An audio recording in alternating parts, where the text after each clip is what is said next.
기도하고 시작하도록 하겠습니다. 기도합니다. 하나님, 이 추운 날씨에도 또 이 코로나가 많이 유행하는 이 시기에도 저희들을 지켜주시고 보호해 주심을 감사드립니다. 하나님, 늘 주님의 긍휼하심 가운데 살아가게 도와주시옵소서. 또 말씀 배우기 위해서 함께 모였습니다. 말씀의 은혜가 저희들을 온전하게 감싸할 수 있도록 도와주시옵소서. 예수님 이름으로 기도드립니다. 아멘.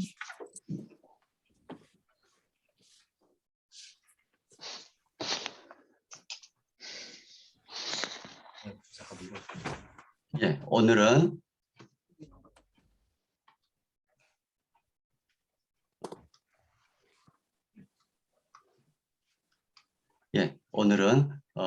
고린도 전서 후서 그리고 갈라디아서 이렇게 내용을 보도록 하겠습니다.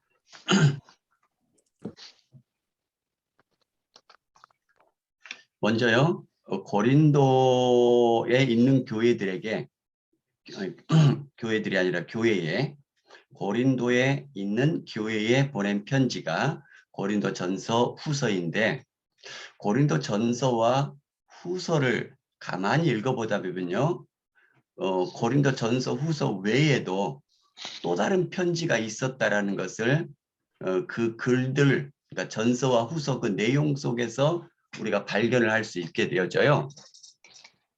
그래서 고린도 전서, 후서 그 두 개만 있는 게 아니라 그 사이사이에 기록 남아있지 않는 또 다른 편지들이 두 개가 더 있다라는 걸 알게 되고요. 그래서 고린도에는 총 4개의 편지가 보내졌다. 이렇게 우리가 알 수 있게 되는데요. 자, 어디를 보면 하냐면 첫 번째 편지가 어디에 나오냐면 고린도전서 5장 9절. 자, 고린도전서 5장 9절에 보면 이런 표현이 나와요. 내가 너희에게 쓴 편지에 음행하는 자들을 사귀지 말라 하였거니와. 자, 고린도전서에 보니까 뭐라고 나와 있죠? 내가 너희에게 쓴 편지에 이렇게 나오죠. 그 말은 무슨 말이죠? 먼저 보냈다. 그렇죠.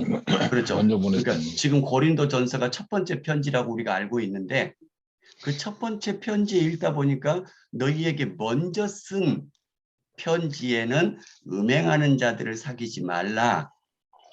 이런 편지를 썼다라고 나오는 거죠. 그러니까 고린도전서 이전에 고린도전서보다 더 먼저 쓴 편지 하나가 있다라는 것을 알 수 있는 거죠. 근데 그 내용이 뭐냐면은 음행하는 자들과는 사귀지 말라라는 그런 주된 내용이 있었다라는 거죠. 이해되셨나요? 네. 네. 그래서 고린도전서 내용을 가만히 보니 고린도전서보다 먼저 쓴 편지가 하나가 더 있다라는 걸 알게 됐고요. 그 먼저 쓴 편지의 내용이 구체적인 것은 모르지만 큰 맥락이 뭐냐면 음행하는 자들을 뭐하라고요? 사귀지 말라라는 내용의 편지가 있다라는 거죠. 그런데 이런 내용이 그렇게 고쳐라고 얘기를 했는데 안 고쳐진 거예요. 그러니까 고린도전서에도 또 그 내용을 또 쓰는 거죠. 그 다음에 이게 이제 그러니까 고린도전서보다 먼저 쓴 편지. 그게 첫 번째 편지고요. 그 다음에 고린도전서가 두 번째 편지고요. 그 다음에 고린도 후서에 보니까요. 고린도 후서 2장 3, 4절, 9절 보니까 많은 눈물로 너희에게 썼노니 라는 편지가 또 나와요. 그런 언급이. 그 다음에 고린도 후서 7장 8, 9절에도 보니까 내가 편지로 너희를 근심하게 한 것을 후회하였으나 지금은 후회하지 아니함은 이런 표현이 나와요. 그러니까 이 두 구절의 내용을 보니까요. 바울이 눈물로 쓴 편지가 하나, 눈물로 쓴 편지, 그 다음에 너희로 하여금 근심하게 하는 편지. 그러니까 근심이 될 정도로 혹독하게 편지를 썼다라는 거죠.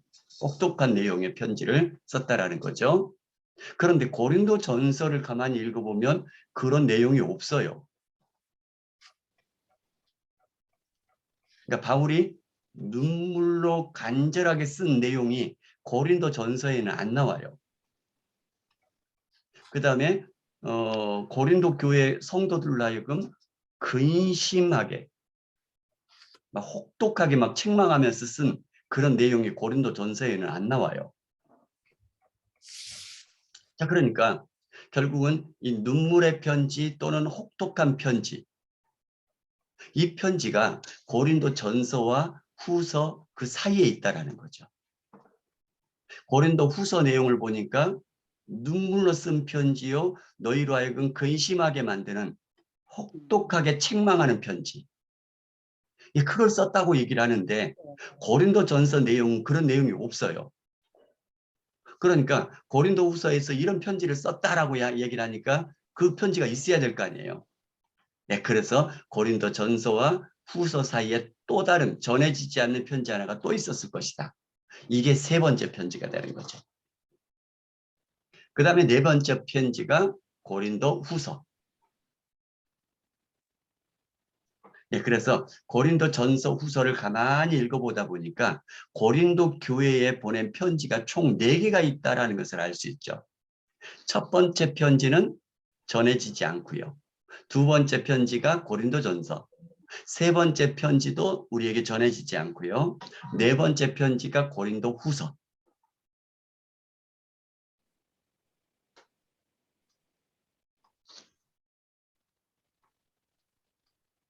자, 그다음에 그러면 이 편지들의 내용이 어떤 내용들이 있나 대략적인 거 볼게요. 첫 번째 편지, 그러니까 고린도 전서보다 먼저 쓰여진 편지. 그 편지에는, 그러니까 고린도 전서 이전에 쓰여진 첫 번째 편지에는 고린도 교인들에게 교회 안에 있는 부도덕한 자들, 그 다음에 악한 자들, 우상 숭배하는 자들, 음행하는 자들, 이런 사람들과 어울리지 말라라고 얘기를 한 거죠.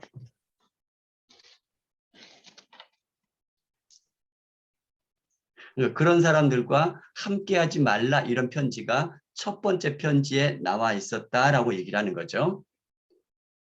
부도덕한 자들, 악한 자들, 우상 숭배하는 자들, 음행하는 자들, 이런 사람들과 어울리지 말라, 함께하지 말라, 이런 편지, 경고의 편지를 썼다는 얘기입니다. 그런데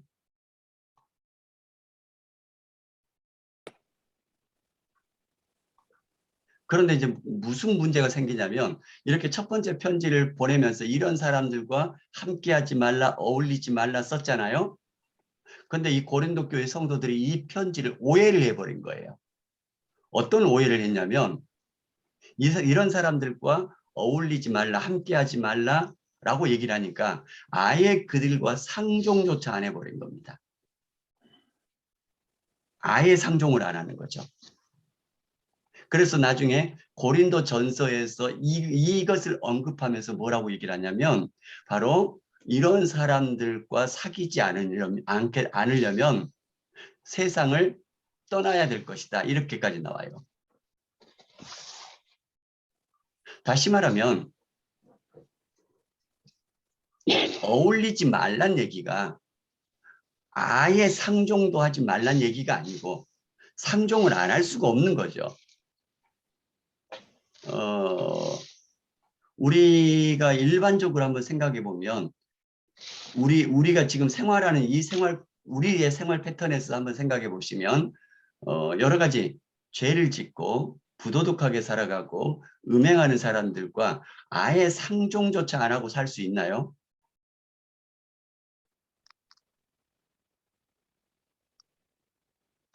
왜냐하면 우리 주변에 그런 사람들이 얼마든지 많잖아요. 그렇기 때문에 만약에 이런 죄 있는 사람들, 부도덕한 사람, 악한 사람들, 음행하는 사람들, 뭐 이런 사람들과 아예 상종조차 안 하고 살려고 하면 차라리 쉽게 얘기하면 지구를 떠나야지만이 가능하다는 얘기예요. 이 지구상에 사는 이상은 그것은 가능할 수가 없다라는 것이죠.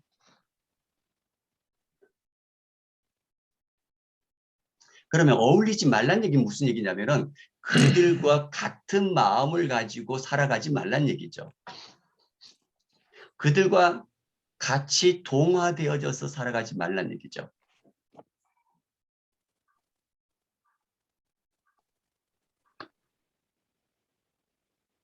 예를 들자면은 우리 주변의 사람들이 부도덕한 사람들이 있다 그래가지고 그 사람들과 아예 상종조차 안 하고 살 수는 없는 것이고요. 왜냐하면 이 지구상에서 같이 살아가기 때문에요. 그럴 수는 없고요. 그러나 그들이 부도덕하게 하는 그거 나도 같이 그렇게 똑같은 마음으로 하면서 살지 말란 얘기죠. 그들이 악한 일을 행하고 산다고 해가지고 나도 동질감을 느끼게 한다고 하면서 같이 악한 일을 동참하고 그러지 말란 얘기죠. 그들이 음행하면서 산다고 해서 나도 같이 그렇게 살아가지 말란 얘기죠. 그들이 우상을 숭배하면서 살아간다고 하면서 우리도 그렇게 살아가지 말란 얘기입니다. 그러는 것이지 아예 상종조차 하지 말라 이런 얘기가 아니라는 거죠. 자, 그래서 고린도 전서보다 먼저 쓰여졌던 첫 번째 편지에는 이런 부도덕한 자들, 악한 자들, 우상 숭배하는 자들, 그리고 음행하는 자들 이런 사람들과 어울리지 말라라고 경고의 편지를 썼는데 고린도 교회 성도들이 이것을 오해해가지고는 아예 그 사람들과는 담을 쌓고 살고 있더란 얘기죠. 아예. 그래서 고린도 전서 두 번째 편지를 쓰면서 그런 것이 아니다라고 하면서 다시 바로잡아주는 편지가 고린도 전서에 나와 있습니다. 그러니까 고린도 전서 내용 중에 그 내용이 하나가 들어가 있는 거죠. 그래서 지금 오늘날에도 우리가 우리의 신앙을 막 지킨다고 하면서 살아가면서 안 믿는 사람들 또는 잘못 살아가는 사람들 그런 사람들과 배제하고 살아간다면 그들을 전도할 기회조차 없어지는 거죠. 그들에게 빛과 소금의 역할, 사명 감당할 수 있는 기회조차 없어져 버리는 것이죠. 그 다음에요.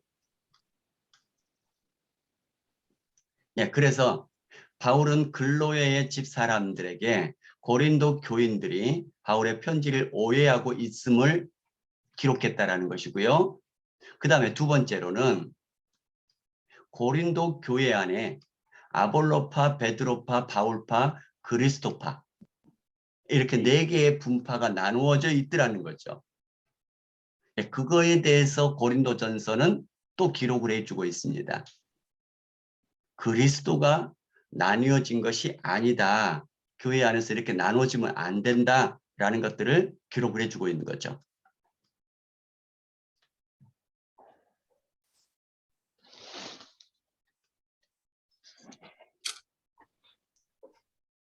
그런데 이제 그 성경 공부할 때마다 제가 말씀을 드리는데 교회 안에서 오랫동안 있던 사람들은 몰라요. 잘 느끼지를 못하는데 새로운 교회에 딱 들어온 사람들의 입장에서 보면 항상 하는 얘기가 무슨 얘기냐면 끼리끼리 문화가 있다라고 얘기를 해요. 그래서 새로운 사람들이 정착하기가 어려운 거죠. 그런데 이 끼리끼리 문화라는 것이 일부러 그러는 사람도 있을 수도 있겠지만 대부분 그렇지 않아요. 대부분은 원래 교회 신앙생활 했던 사람들끼리끼리 이렇게 뭉쳐서 막 한다 이런 것보다도요. 그냥 편하게 얘기되는 사람들하고 얘기를 하다 보니까 그러니까 끼리끼리 우리 그룹 뭐 저 사람 그룹 만들 의도가 없이 그런 의도 전혀 없어요. 그런 의도 없이 그냥 나하고 편한 사람들을 얘기하다 보니까 교회 일주일만 오잖아요. 예, 와가지고 편한 사람들, 친했던 사람들, 그냥 먼저 그 사람들이 편하니까 얘기를 하다 보니까 그 가운데서 새로운 사람들은 그게 벽처럼 느껴지는 거죠. 그래서 제가 항상 우리 그 성경 공부할 때마다 부탁을 드리는 것이 뭐냐면은 나하고 친했던 사람들, 기존에 같이 신앙생활을 오래 했던 사람들, 이 사람들하고 먼저 인사하지 말란 얘기죠. 될 수 있으면. 의도적으로. 이 사람들하고 먼저 막 이런저런 궁금한 거 물어보고 그러지 말란 얘기죠.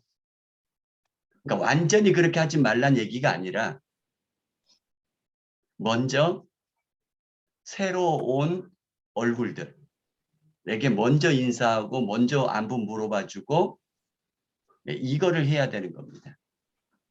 물론 새로운 사람 전혀 알지도 못하고 인사도 제대로 안 해봤고 이런 사람들에게 먼저 다가가서 내가 인사하고 먼저 내가 안부를 물어봐주고 관심 가져주고 이게 안 쉬워요.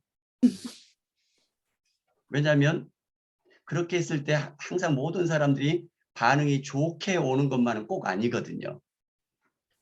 그러니까 사람의 성향에 따라서 어떤 사람들은 그렇게 해주면 고맙게 잘 이렇게 서로 대화해주고 그런 사람도 있는가 반면에 어떤 사람은 나한테 말만 걸기만 해봐. 걸지 마 하면서 이렇게 뒤로 물러가는 사람들도 있죠. 그렇기 때문에 잘 받아주는 사람은 괜찮죠. 얘기하기가 먼저 말 걸고. 근데 그렇지 않은 사람들에게 얘기했다가 거절당하고 무안해지고 이러면 또 그 다음에 얘기하기가 안 쉬워져요. 그래서 이렇게 새로운 얼굴을 보고 먼저 다가가서 인사하고 얘기하고 이런 것들이 굉장히 안 쉽거든요. 그래도 어느 정도 이렇게 뭐랄까요? 그 반응들을 봐가면서 그래도 해야 된다라는 거죠. 예, 그래야지만이 교회 안에 새로 온 사람들이 그래도 이 교회는 벽들이 없다라는 것들을 느끼게 되고 얘기를 하게 되어져요.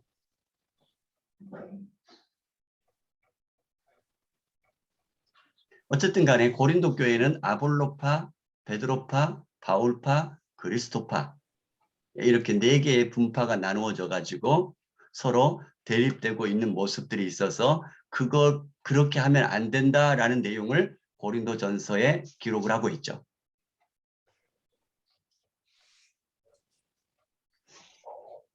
어떠신가요? 아까 제가 얘기했던 것처럼 우리 교회 이제 처음 오셨을 때에 그런 것들을 어떻게 느껴보시지 않으셨나요? 어떠신가요?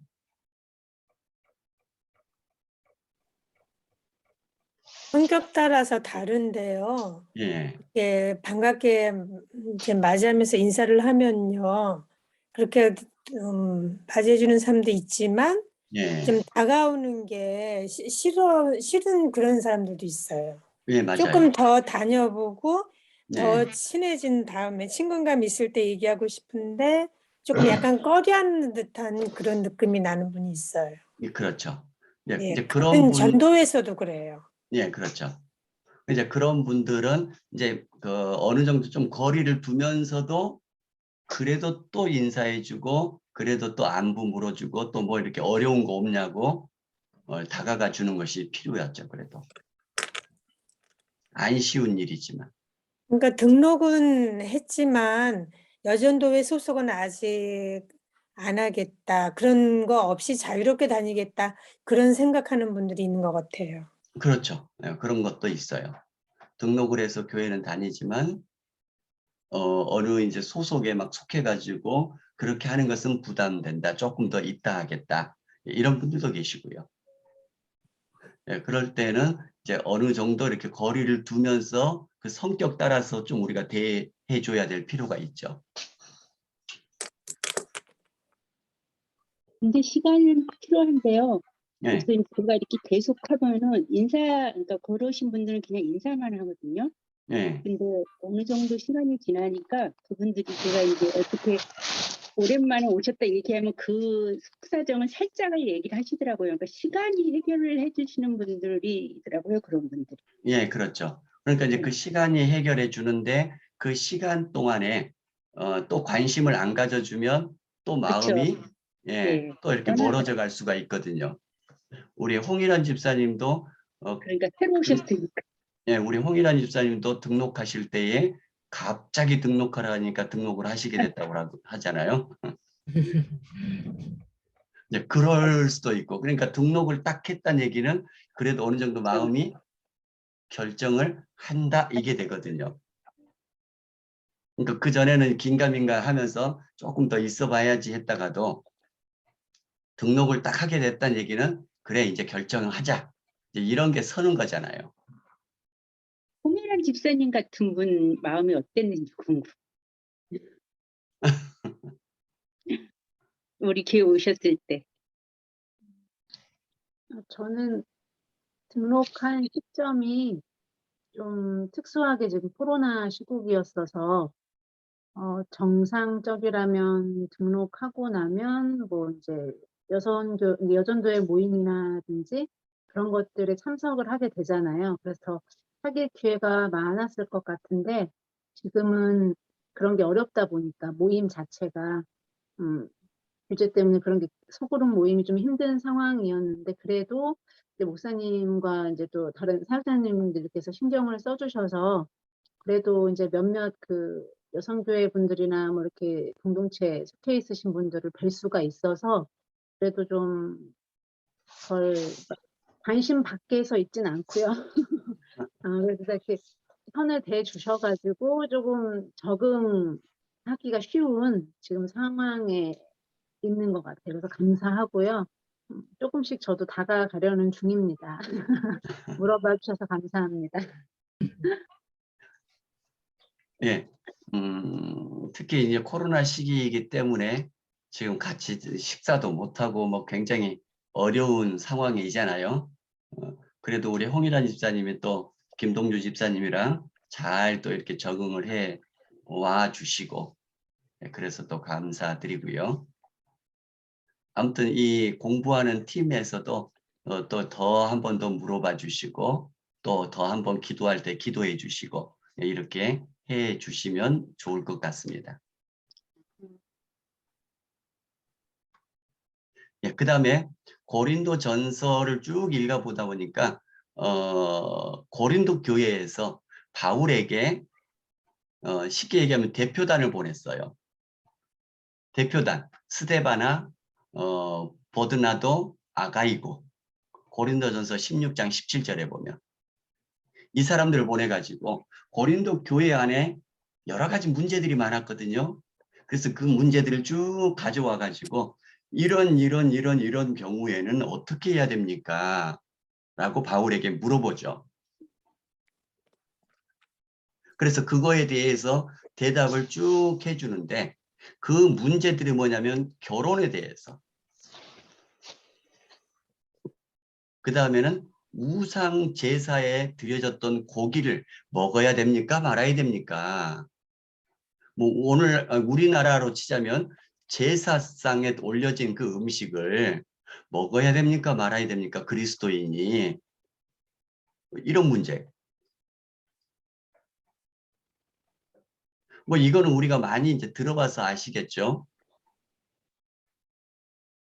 우상에게 드려졌던 고기. 그 말은 제사상에 올려졌던 그 음식 먹어야 되냐 말아야 되냐. 원래 이 고대부터 우상에게 드려진 그 제물은 모든 주변의 사람들하고 나눠 먹거든요. 우리나라도 그런 제사 음식들 막 나눠 먹잖아요. 근데 그게 그냥 음식을 나눠 먹는다라는 그런 생각 그 정도가 아니고요. 원래 이 그 우상 문화에서는 어떤 의미가 거기에 들어가 있냐면 우상에게 고기가 드려지면 제물이 드려지면 또는 제사상에 제물이 드려지면 그 신이 그 음식에 들어온다라고 생각을 하는 거예요. 그러니까 신의 뭔가가 들어와 있는 그 음식을 주변 사람들에게 나누어 먹으면 그 제사의 음식을 먹은 사람들이 그 신의 은총을 받는다, 나누어 갖는다. 이런 의미가 그 우상을 섬기는 문화 속에 다 있는 거라는 거죠. 자, 그러다 보니까 우상 제사에 고기 올려져 있는 고기를 나누어 줘요. 예수 믿는 사람에게. 그럼 그걸 먹어야 됩니까? 말아야 됩니까? 왜냐하면 우상이 거기 들어와 있다는데. 근데 바울은 얘기를 하죠. 우상은 없다라고요. 그러니까 다른 신들 자체가 없다라는 거죠. 그건 사람들이 만들어 놓은 것이라는 얘기죠. 그러니까 실제로 그 음식 속에, 고기 속에 어떤 우상의 신이 들어와 있을 수가 없다라는 겁니다. 때문에 어떤 음식이든지 우리 그리스도인들은 다 하나님께서 만드셔서 보시기에 좋았더라. 이런 모든 만물, 자연 만물들이잖아요. 그러니까 하나님 앞에 감사함으로 먹으면 상관없다라는 거죠. 어떤 것이든. 왜냐하면 우상 자체가 없기 때문이에요. 우상의 신 자체가 없기 때문에 그건 사람들이 만들어낸 것일 뿐이지 우상 신 그 실체 자체가 없기 때문에 오히려 하나님께 모든 만물이 하나님께서 지으신 거기 때문에 하나님께 감사함으로 먹으면 괜찮다라는 것이죠. 그러나 믿음이 약한 자들은 그거 보면서 우상의 재물을 먹네 하면서 시험에 드는 사람이 있을 수 있다라는 거죠. 그러면 그 믿음이 연약한 성도들을 위해서 성숙한 사람이라면 먹어도 상관없지만 안 먹어주는 것. 그것이 성숙한 신앙인의 모습이다라고 바울이 가르쳐 주죠. 이거는 우리가 그 술 문제로 접근에 들어가도 될 것 같아요. 음주. 그러니까 술 자체가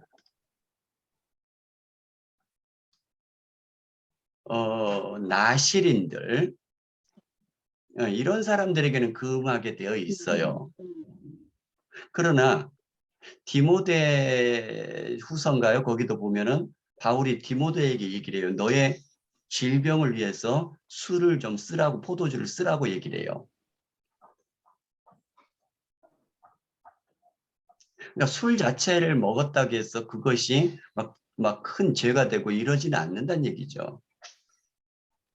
그러나 우리나라 기독교에는 선교사님들이 처음에 들어와 가지고 우리나라가 굉장히 그 조선 말기에 굉장히 못 살고 막 이런 시기였거든요. 그래서 우리나라 사람들이 왜 못 사는가 가만히 봤더니 그 주요 원인을 두 가지를 발견하게 된 거예요.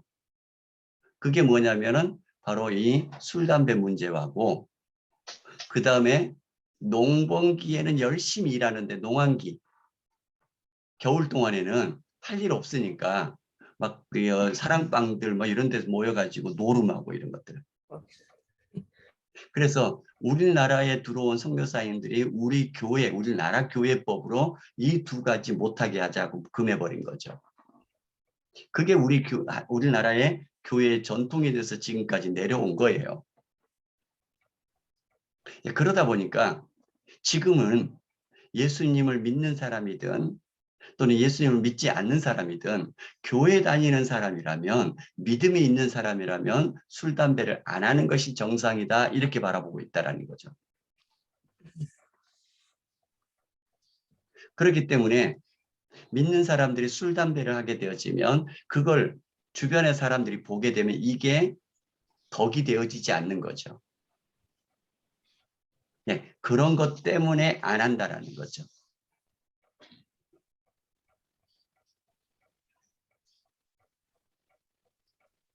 그렇게 보시면 될 것 같아요. 술, 담배도 그렇고 제사상의 음식도 그렇고요. 그 다음에 예배 때 여러 가지 혼란들이 있는 것들에 대해서 물어봐서 그거에 대해서 대답했고요. 그 다음에 성령의 은사, 예, 은사에 대해서 물어봐서 성령의 은사들에 관해서 쭉쭉 얘기를 했고요. 그 다음에 부활. 왜냐하면 예수님을 믿었는데 예수님이 다시 오시기 전에 먼저 죽는 성도들이 막 생기잖아요. 또는 박해가 있는데 신앙을 지켰잖아요. 하나님이 살려주셔야 되는데 박해 때 순교하는 사람들도 막 생기잖아요. 그러면 어떻게 됩니까? 이 사람들은? 라고 물어볼 수밖에 없잖아요. 그래서 그 분명히 부활하게 해주신다. 네, 그렇게 가르쳐 주시고요. 그 다음에 예루살렘 교회를 위해서 헌금을 좀 해달라 부탁하는 내용도 있고요. 이게 무슨 얘기냐면은 예루살렘 교회가 기근이 있고 또 핍박이 있어서 많이 어려워져요.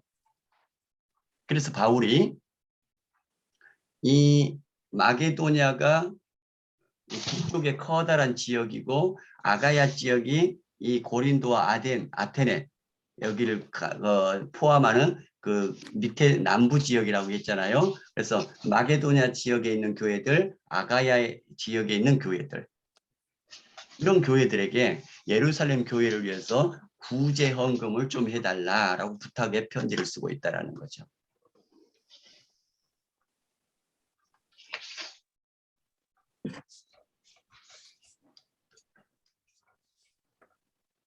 그래서 고린도 전서에서 이런 전반적인 문제에 대해서 쭉 기록을 해요. 그리고 바울은 고린도 전서를 보내고 곧이어 고린도를 방문할 계획을 했지만 방문을 못해요. 그리고 디모데를 보냅니다. 고린도전서 16장에 보면 디모데를 보내요. 또는 고린도 전서를 디모데 손에 들려서 보냈다. 이렇게 볼 수도 있고요. 그런데 디모데가 고린도 전서를 가지고 고린도 교회를 먼저 방문했잖아요. 그럼 여러 가지 문제들을 해결하라고 쭉 기록해서 보냈는데 그 문제들이 해결이 안 돼요. 그 고린도 전서를 그 사람들이 읽고도 문제들이 해결이 안 되고요. 디모데가 같이 갔으니까 편지를 가지고 갔으니까 디모데가 얘기를 해도 이게 해결이 안 됩니다. 그래서 바울의 지시가 실행되지 못해요. 그러자 바울은 이런 문제들을 해결하려고 바울이 직접 에베소에서 지금 이 편지를 쓰고 있었는데 에베소에서 고린도로 건너갑니다. 직접. 가가지고 얘기를 하는데 오히려 고린도 교인들에게 모욕을 당하고 큰 슬픔 가운데에서 문제는 해결 안 되고요. 모욕만 당하고 그리고 에베소로 다시 돌아와요. 그래서 이것을 쓰라림 방문 또는 슬픔의 방문 이렇게 얘기를 해요. 고린도 후서 2장 1절에서 5절에 보면 그런 뉘앙스들이 나와요. 자, 그러니까 다시 정리할게요. 고린도 전서를 보내면서 디모데를 같이 보냅니다. 근데 고린도 전서도 디모데도 이 고린도에 있는 교회의 문제들을 해결을 못해요. 그러자 바울이 직접 방문합니다. 해결하려고. 근데 바울도 해결하지 못하고 다시 에베소로 돌아와요. 그리고 나서 세 번째 편지를 쓰는 거죠. 아예 작정을 하고 쓰는 겁니다. 그러니까 왜냐하면 지금 두 번째 편지 고린도 전서를 보내도 디모데를 보냈어도 해결 안 됐죠. 바울이 직접 가가지고 얘기했는데도 해결이 안 됐죠. 돌아왔어요. 모욕만 당하고. 그래서 이제 세 번째, 지금 우리에게 전해지지 않은 세 번째 편지를 보내면서 아주 작정을 하고 썼다라는 거죠. 눈물로 편지를 했고요. 혹독하게 책망하는 편지를 썼다라는 거죠.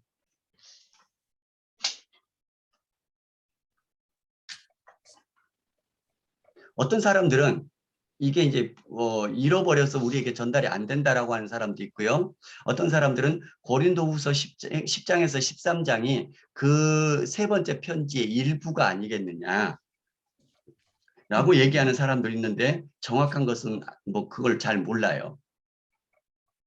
어쨌든 간에 세 번째 편지는 우리에게 전해지지 않고 있다. 그 다음에요. 그래서 바울은 세 번째 편지, 눈물의 편지, 혹독한 편지를 보내요. 그리고 그렇게 이제 혹독한 편지를 보냈기 때문에 굉장히 궁금하잖아요. 이제 그 결과가. 그 결과가 궁금한데 그 결과를 누가 가지고 오기로 되어 있냐면 디도가 가지고 오기로 되어 있어요. 그러니까 지금 같으면 전화해버리면 되잖아요. 그렇죠? 그 내용을 알 수 있잖아요. 또는 뭐 이메일을 보낸다든가 뭐 이러면 알 수 있잖아요. 근데 그 당시에는 직접 사람이 뭔가를 갖다 가져와야만 되는 거죠. 그래서 그 고린도의 문제들이 어떻게 해결됐나 해결 안 됐나 이 소식을 디도가 가지고 오기로 되어 있어요.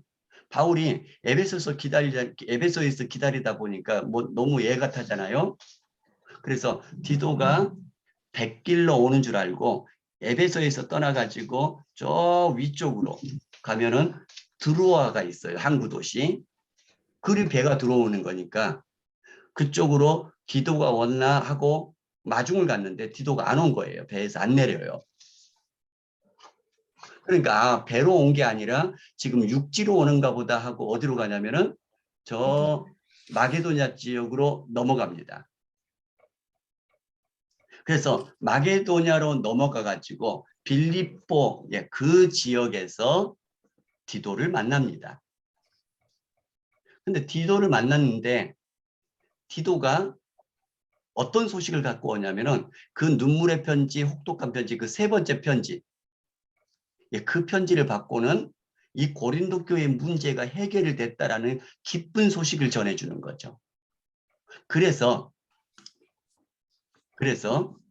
고린도 후서의 내용을 보면은 어려움 속에서 칭찬으로 내용이 시작이 되어져요. 잘했다라는 거죠, 이제. 그리고 바울의 인간적인 모습을 보여주고 있죠. 그래서 디도가 혹독한 눈물의 편지, 그것이 효과가 있어서 고린도 교회가 바울의 권위를 도전했던 사람, 이런 사람을 추방시켰다라는 거죠. 그러니까 그 교회에서 문제를 막 일으키고 있었던 사람, 그 사람들을 그 고린도 교회가 추방시켰다라는 거죠. 그리고는 그 문제들을 해결하기 시작했다라고 그 소식을 전해주는 겁니다. 그래서 빌립보에서 디도를 만났다고 그랬잖아요.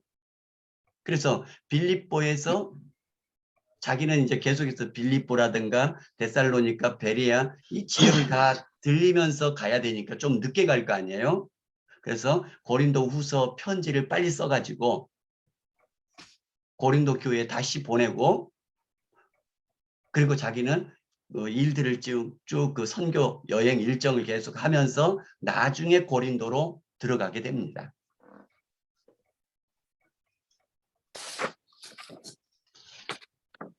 그래서 고린도 후서 내용을 보면은 교회 문제가 해결된 안도감과 사랑에 관한 내용이 고린도 후서에 나와 있고요. 그 다음에 지금 잘못된 사람들을 막 적대하면서 쫓아냈잖아요. 그럼 적대감이 막 있을 거 아니에요, 서로의 마음속에. 그래서 무슨 얘기를 하냐면은 적대했던 사람들을 용서하라고 권면을 하십니다. 왜냐하면 대립을 했기 때문에 안 좋은 일을 가지고 있는 사람들이었다 할지라도 대립하다 보면 마음이 갈라져 있고 마음이 굉장히 뭐 정죄하는 마음이 있고 이럴 거 아니에요. 그 잘못된 사람들을 향해서는. 근데 그 마음을 계속 갖고 있지 말고 뭐 하라고요? 용서하라고 권면하는 편지를 쓰죠. 그 다음에 바울은 기쁨으로 들뜬 마음으로 고린도 교인들에게 자신의 사도직의 권한과 영광에 대해서 얘기를 해요. 왜냐하면 바울의 권위를 도전했던 사람들이 어떤 것까지 얘기를 하냐면요. 바울이 사도가 아니다라고 여기까지 얘기를 해요. 왜냐하면 예수님의 제자가 아니었지 않느냐 뭐 이렇게 하면서요. 그 다음에 예루살렘 교회를 위해서 부재헌금을 좀 해달라 부탁을 했더니 어떻게 그걸 믿을 수 있냐라는 거죠. 돈만 밝히는 사람이다. 돈 중간에서 가로채려고 하는 거 아니냐. 막 이런 얘기들을 막 쓰거든요. 그러면서 사도도 아니다 저 사람은.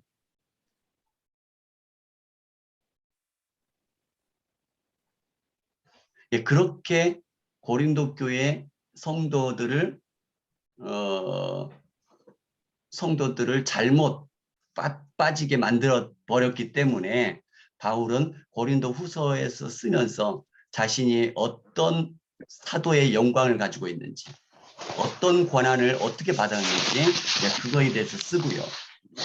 그 다음에 예루살렘 교회를 위해서 헌금 문제 다시 제기를 하죠. 헌금을 해달라는 거죠. 그러니까 교회가 다른 교회가 어려울 때 돕는 것은 도울 수 있을 때 돕는 것은 가장 좋은 방법 중에 하나라는 거죠. 그리스도의 사랑을 서로 나누는 것 중에.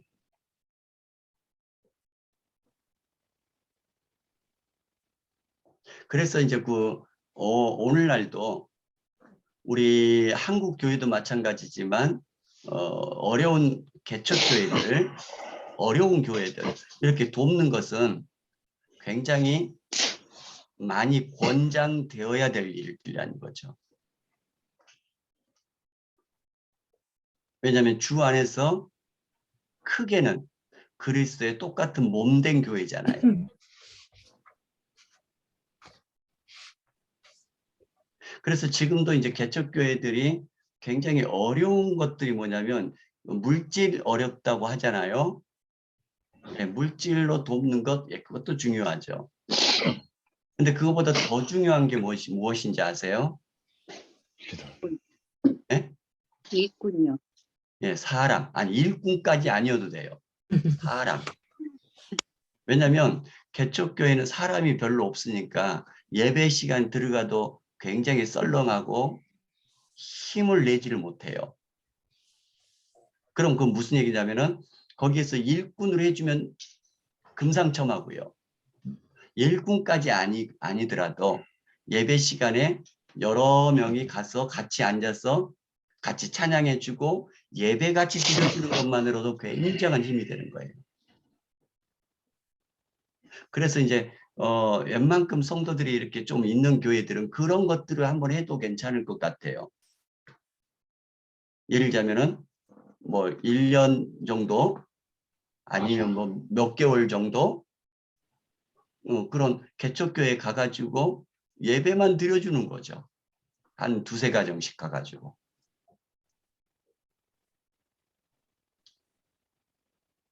예, 그것만 하더라도 굉장히 큰 힘이 되어지는 거죠. 그런 것들이. 물질을 보내는 것, 그것도 중요하고요. 일꾼으로서 일을 해주는 것, 그것도 중요하고요. 근데 그런 것이 아니더라도 그냥 예배만 같이 좀 드려주는 사람들이 좀 있어줘도 그게 굉장히 큰 힘이 되는 거죠. 그래서 지금 우리 한국 교회의 큰 화두가 되는 것 중에 하나가 뭐냐면 그 분당 우리교회 이찬수 목사님 교회를 지금 30개론가 쪼갠다고 그러죠. 들어보신 분 계신가요? 네. 예. 그러니까 안 해본 일들을 시도를 하는 거죠. 굉장히 잘하는 것이죠.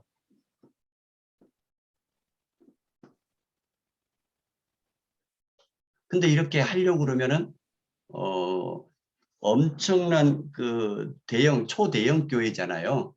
분당 우리 교회가. 근데 그렇게 다 쪼개 놓으면은 힘이 많이 빠질 거 아니에요. 예. 그럼에도 불구하고 이렇게 하는 것들을 뭐 이찬수 목사님이야 본인이 생각해낸 거니까 본인이야 사명감 가지고 그렇게 할 것이고 그것도 잘하는 것이고요. 근데 또 대단한 사람들이 누구냐면 그 교회 성도들이라는 거죠. 그렇게 하자고 했을 때에 굉장히 교회가 약화될 거 아니에요. 기득권들이 많이 없어질 거 아니에요. 예, 그런데도 그것들을 같이 해주는 것. 예, 그게 굉장히 잘하는 거죠 또. 왜냐하면 성도들이 반대하면 못할 거 아니에요. 그래서 모두가 다 잘하고 있는 것 같다라는 생각이 들어요. 어쨌든 간에 예루살렘 교회를 위한 헌금 문제. 예, 헌금을 해달라라고 또 부탁을 하죠. 왜냐하면 바울의 헌금에 대해서 오해를 했다라는 거죠. 그것과 더불어서 같이 사도직의 의문까지 제기를 하고요. 그 다음에 바울과 예루살렘 교회와의 관계, 거기에도 문제를 제기하고요. 그 다음에 이렇게 얘기하는 사람들이 자신들은 족보를 자랑해요. 자기네들은 예루살렘 교회에서 관계가 있다, 뭐 이런 얘기들인 거죠. 그 다음에 예루살렘 교회 지도자들이 자기네들에게 이런 것들을 위임했다고 자랑하고 있고요. 자기네들이 영적인 체험 이런 것들을 했다라고 자랑하고 있고요.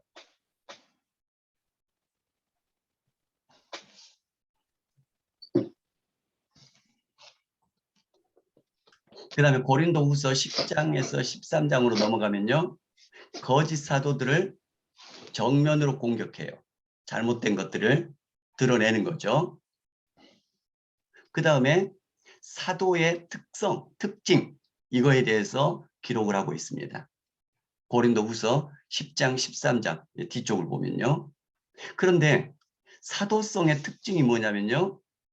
고난당한 거, 자기가 고난을 얼마나 당했다는 거, 뭐 매를 얼마나 맞고, 뭐 죽을 뭐 강의 위험, 바다의 위험, 강도 뭐 이런 쭉 내용들이 나오죠. 이런 위험들을 40의 감암매를 하나 감암매를 몇 번 맞았고, 뭐 이런 얘기들을 쭉 기록하면서 그것이 사도의 특징이다라고 얘기해요.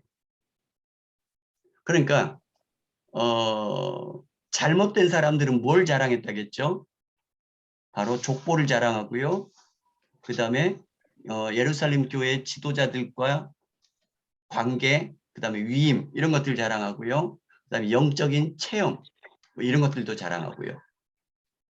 근데 바울은 이런 것들하고는 전혀 상관없이 오히려 고난당하고 약하고 손해보고 이런 것들을 자랑해요. 그게 사도다라고 증거를 해요. 근데 이게 맞는 게 뭐냐면 보세요.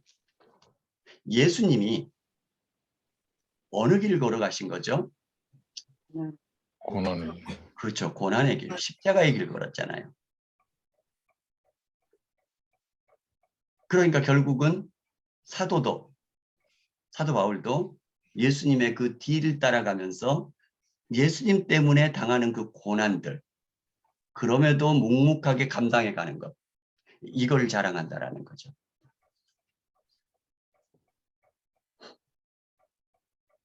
그러니까 교회들이 우리 교회 굉장히 막 크다, 우리 교회 굉장히 막 화려하다, 막 성도가 얼마나 많이 모였다, 이런 걸 자랑하는 것은 잘못된 거죠. 그리스도를 위해서 얼마만큼 손해를 보면서 일들을 감당하고 있다. 얼마만큼 그리스도를 위해서 내가 손해보면서 희생하면서 헌신하면서 이렇게 하고 있다. 우리들이. 이런 것들이 많은 교회가 진짜 교회가 되는 거죠.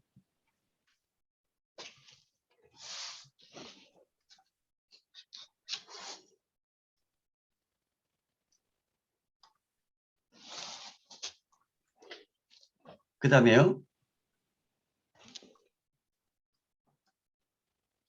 자, 그러면 이 고린도 교회 사도행전 속에서 고린도는 어떠했는지 좀 간략하게 보다가 잠깐 쉬도록 하겠습니다. 먼저 고린도는 로마 총독이 주재하던 곳, 있었던 곳이에요. 그러니까 로마가 로마 제국을 쭉 건설해 놓고요. 지역마다 조금씩 특색 있게 그 뭐랄까 대리 통치를 해요. 왜냐하면 로마가 전체 제국이 워낙 크게 제국을 만들어 놓으니까 한꺼번에 다 통치를 할 수가 없잖아요. 그래서 통치하는 게 지역마다 조금씩 다르게 통치를 하기도 해요. 예를 들자면은 예수님이 태어나실 때 이스라엘 그 땅은 누가 대신해서 통치하게 했냐면 그 땅 출신인 헤롯 대왕, 그 사람을 그 땅의 왕으로 위임해서 앉히고 그 사람이 대신해서 그러니까 로마를 대신해서 통치하게 만든 거죠. 대신에 뭘 바치게 하는 거죠? 종. 예, 조공, 세금 뭐 이런 것들을 내게 하는 거죠. 헤롯 대왕이 죽고 나니까 그 아들들이 왕이 되는데 헤롯 대왕 때는 그 팔레스타인 지역 그 근방까지 전체를 한 사람이 통치를 했는데 그 아들 때가 되니까 이 땅을 세 등분해요. 땅을 나눠요. 그래가지고 각각 아들이 통치하게 만들어놔요. 그래서 그 헤롯들을 분봉왕이라고 부르죠.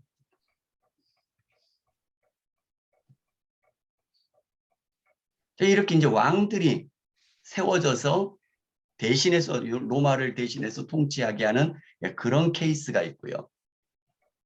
또 한 케이스는 이제 예루살렘과 유다 지역, 그 지역에 처음에 헤롯의 아들이 분봉왕이 되어서 이렇게 다스렸는데 이 아들이 너무 폭정을 해버리는 거죠.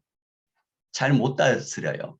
그래서 사람들이 들고 일어나 가지고 AD 6년인가 7년인가 이때 쫓겨나요. 들고 일어나니까 로마로 인해서 쫓겨나거든요. 그럼 이제 거기가 누군가 다스리는 사람이 공백이 생기잖아요. 그때 거기에 다른 왕을 세우는 것이 아니라 로마에서 그 관리 또는 그 장군 이런 사람을 파견을 해가지고 거기에서 직접 다스리게 해요. 그 사람이 누구냐면 총독입니다. 빌라도.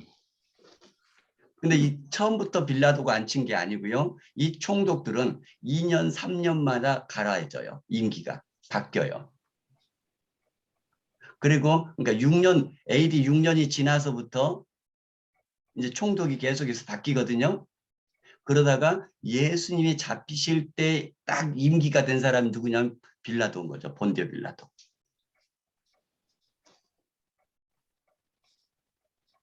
자, 이런 것처럼 고린도에도 로마 총독이 직접 다스리는 도시였다라는 거죠. 그리고 여기는 지도를 보시면 아시겠지만 무역로예요. 항구 도시고. 그러다 보니까 무역을 하는 곳에는 여러 사람들이 모일 수밖에 없는 거죠. 그렇죠? 그래서 여러 사람들이 모이는 곳이고요.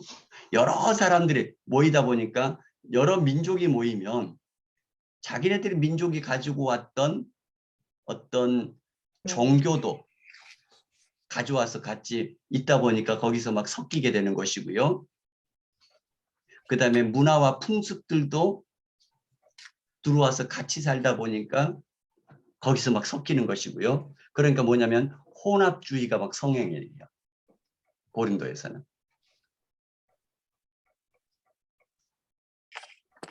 그 다음에 이 고린도에서는 아프로디테, 신을 섬기는 신전이 있고요. 거기에는 성창이 번성을 한 곳이죠. 그러니까 이 성창 제도가 뭐냐면은 그러니까 그들의 우상에게 제사를 드리는 제사 제도 안에 그 성창과 관계를 맺는 것이 있다라는 거죠. 그러니까 제사 드리는 그 순서 안에 들어가 있는 거예요. 그러다 보니까 그런 것들이 공공하게 일어나다 보니까 이 도시 전체도 성적으로 타락하게 되는 거죠. 그 다음에 무역로다 보니까 돈이 많을 거 아니에요. 부유한 도시고요. 그 다음에 이 고린도, 아텐 바로 옆이잖아요. 아테네. 고대 아테네. 철학자들이 많잖아요, 거기에. 철학자들. 그렇죠. 그러니까 철학, 수사학이 발달된 거예요.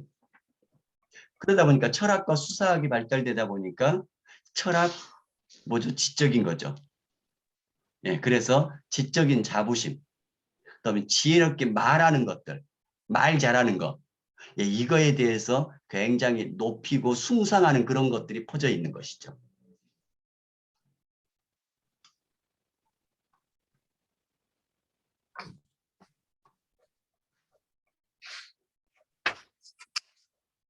자, 여기까지 잠깐 하고요. 잠깐 한 5분 정도 쉬었다가 35분에 이어서 하도록 하겠습니다.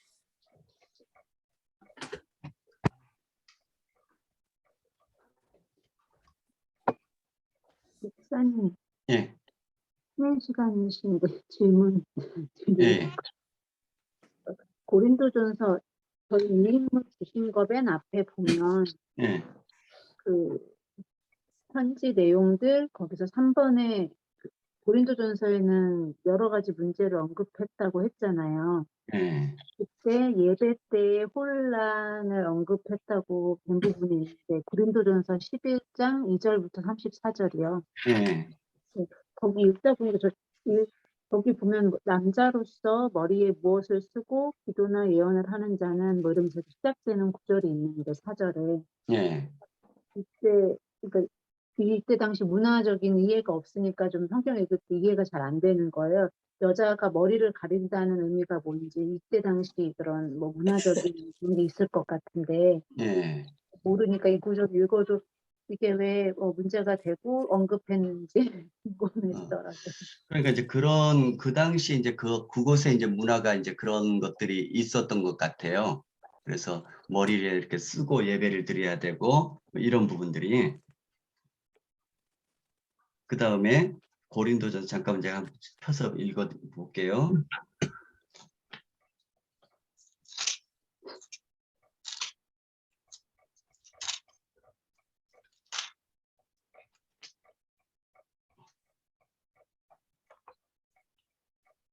그러니까 이제 여자가 머리를 가리고 머리를 기르고 뭐 이런 것들이 문화적으로 있었던 것 같고요. 남자는 또 그렇게 하지 않는 것으로 되어 있고요. 그러니까 이제 이런 부분들에 대해서 그 당시에 아마 그 근방에서 이런 것들이 있었을 것이다라고 얘기를 해요, 주로. 선조교에서 머리 쓰는 거하고 다른 건가요? 좀 비슷하죠, 그게. 그런 거 같기도. 네. 그래서 이제 여자는 천주교의 머리를 가려야 되는 게 여자는 머리를 가려야 되는 게 예배의 의식처럼. 거였다는 거죠. 그렇죠. 그러니까 이제 그게 이제 뭐 그 당시에 이제 여자 남자의 그런 풍속인 것 같아요. 그러니까 여자들은 이제 머리를 기름으로써 머리를 가리는 것이 되는 것이고요.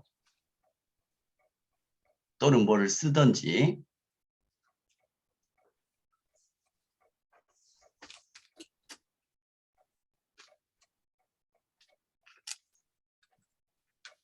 대신에 남자는 반대가 되는 거고요. 읽을 때는 이게 큰 문제가 될까 싶었는데 네. 사도 바울이 언급을 했다는 부분 때문에 더 이게 더 큰 의미가 있고 잘못인가 뭐 예배 때 이렇게 혼란을 야기할 정도로 됐나 싶어서 그러니까 이제 이게 그 당시에 그 풍속을 좀 더 이제 연구를 해봐야 되는데 이것 때문에 굉장히 지금도 문제를 많이 제기를 하고 또 우리 한국에서는 논쟁을 여전히 하고 있는 것 중에 하나예요. 그게 이제 우리 교단에서는 여성 안수를 줘야 되냐 말아야 되느냐 뭐 이런 것까지 같이 연결을 또 하기도 하고요. 그래서 지금도 계속해서 얘기가 되고 있는 부분 중에 하나죠. 그래서 앞에서 가르치고 여자로서 이런 부분들에 대해서 막 얘기를 하고, 근데 또 반대로 예를 들자면 여선지 그 사사 뭐 드보라 뭐 이런 사람들도 있고, 그래서 이런 부분들은 여전히 계속해서 논쟁 중에 있는 거예요. 그래서 이제 그 통합 측 같은 경우에는 이제 이게 바뀌었잖아요. 이런 부분보다도 여자 목사님도 계시고. 예, 그렇죠. 예, 그렇게 하는 것으로 하고. 그래서 지금도 뭐 계속 우리 교단 쪽에서는 얘기가 계속 나오고 있는, 예, 그런 부분이죠. 이걸 문화적으로 봐가지고 이게 여자는 앞에서 얘기하지 못하게 하는 것이 아니다, 이렇게 봐야 되는 것인지, 이 당시의 문화로만 봐가지고 이쪽 고린도에서만, 아니면 이게 보편적인 전체 교회에 관한 이야기인지, 이 부분들을 이제 해결을 해내야 되는 거죠. 그 다음에 또 하나는 이제 성만찬. 그러니까 뭐 부유한 사람은 많이 가져와 가지고 가난한 사람들은 일하다 늦게 왔는데 가진 거 온 것도 없고, 그러니까 성만찬인 지금의 성만찬하고는 좀 달라요. 그때는 식사로 하는 거예요, 아예. 그러니까 많이 있는 사람들은 일찍 가져와 좀 먹고 마시고 다 취해버려요. 근데 가난한 사람들은 일하다가 늦게 오면서 가지고 온 것도 없잖아요. 그러다 보니까 배가 고프고, 근데 먹을 것을 와보니까 아무것도 없고 남겨진 게, 예, 그러니까 서로 위화감이 생겨버리죠. 막 이런 얘기들. 그래서 그런 부분들을 어떻게 해결해라 라고 또 쭉 예배에 관해서 기록을 해 놓고 있죠.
자, 다 들어오셨나요?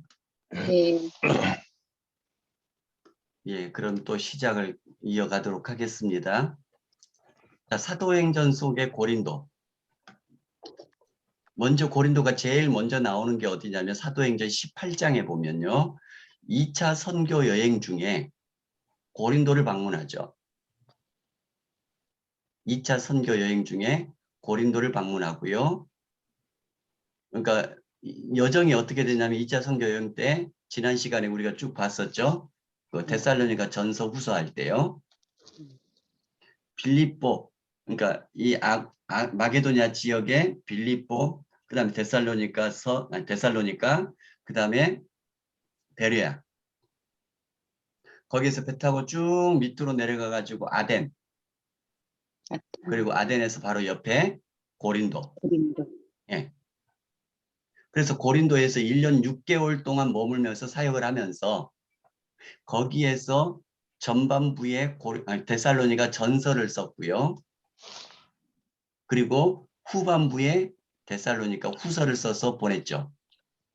고린도에서 2차 선교 여행 때. 그때 클라우디우스, 그러니까 글라디온가 이렇게 나왔을 거예요. 네. 그 성경에는 황제가 칙령을 내려서 로마에 살고 있는 유대인들을 다 추방을 시켜버립니다. 그때에 로마에서 추방당해가지고 배를 타고 이탈리아 반도에서 그리스 반도로 넘어온 사람 부부가 있었어요. 그 사람들이 브루스길라와 아굴라 부부예요. 그래서 그 바울이 2차 선교 여행 때 고린도에서 1년 6개월 동안 머물고 있을 때에 브루스길라와 아굴라 부부가 로마에서 추방당해가지고 고린도로 왔는데 이 부부와 바울의 직업이 같은 거였죠. 뭐죠 그게? 천망만. 예, 천막 천막 만드는 만드는. 직업이에요. 그렇죠. 그래서 같이 일을 하면서 이 부부가 신실한 동역자가 되는 거죠. 그때 바울은 아굴라 브루스길라하고 같이 사역도 이제 만나가지고 동역자가 됐고요. 그곳에서는 실라와 디모데도 같이 사역을 했죠. 그 다음에 AD 51년 7월에는 유시우스 유니우스 글라디오, 이 사람이 고린도 아가야의 총독으로 부임하죠.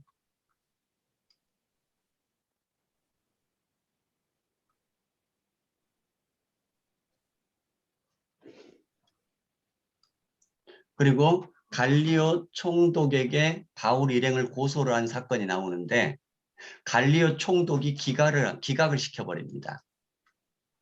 사도행전의 내용을 보면요.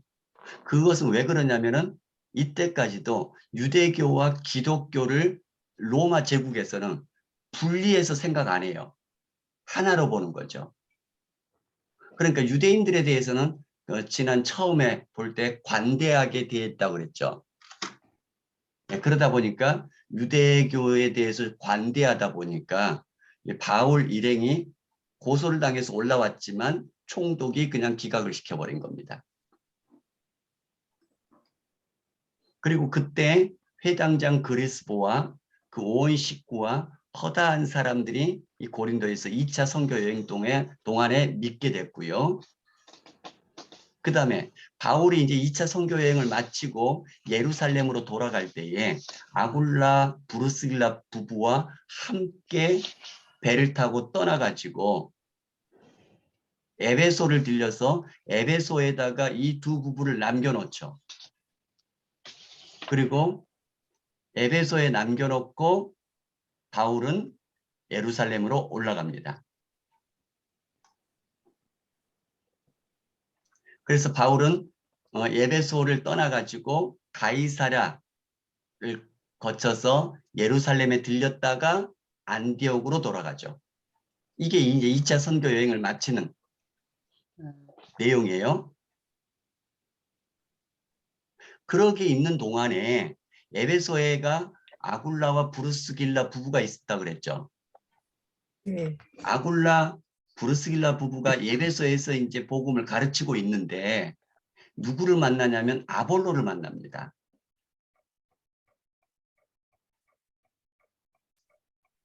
그리고 이 아볼로가 언어에 능통한 사람이라고 나오거든요. 이 사람이 예수님을 이제 이 두 부부에게 배움을 받고 신실한 동역자가 돼요. 이 아볼로가 나중에 어디로 가고 싶어 하냐면은 고린도로 가고 싶어 해요. 그래서 이 두 부부, 아굴라 브루스길라 부부가 아볼로를 고린도로 보냅니다. 자, 그러니까 이 기간에 자 보세요. 에베소에는 누가 있는 거죠? 브루스길라, 아굴라 부부. 고린도에는 누가 가 있는 거죠? 아볼로. 아볼로가 가 있는 거죠. 아볼로는 뭐에 능통한 사람이라고요? 언어에 언변이 아주 뛰어난 사람이에요. 자, 이런 시기에 바울이 3차 선교여행을 떠나가지고 어디에 도착했냐면 고린도에 도착을 한 겁니다. 아니 고린도가 아니라 에베소. 네, 그래서 네, 에베소에 도착한 겁니다. 그러니까 이 에베소에는 아굴라 브리스길라 부부가 있고요. 그 당시에 고린도에는 누가 있는 거죠? 아볼로가 있는 거죠. 자, 그다음에 고린도 교회 구성원은 하층 이방인 계급 출신들이 많이 있었고요. 주로 이렇게 되고요. 상류층, 부유층 가정이 덜어 있었고요. 그러다 보니까 부자들은 성만찬 때 음식들을 많이 싸가지고 와가지고 잔뜩 먹고 술에 취해요, 먼저. 노예들이라든가 가난한 이들은 거기에서 자꾸 소외가 되는 거죠. 예배가 혼란되어지고 위화감만 조성되고요. 예, 이런 어떤 그 교회 환경이다라고 보시면 될 거예요.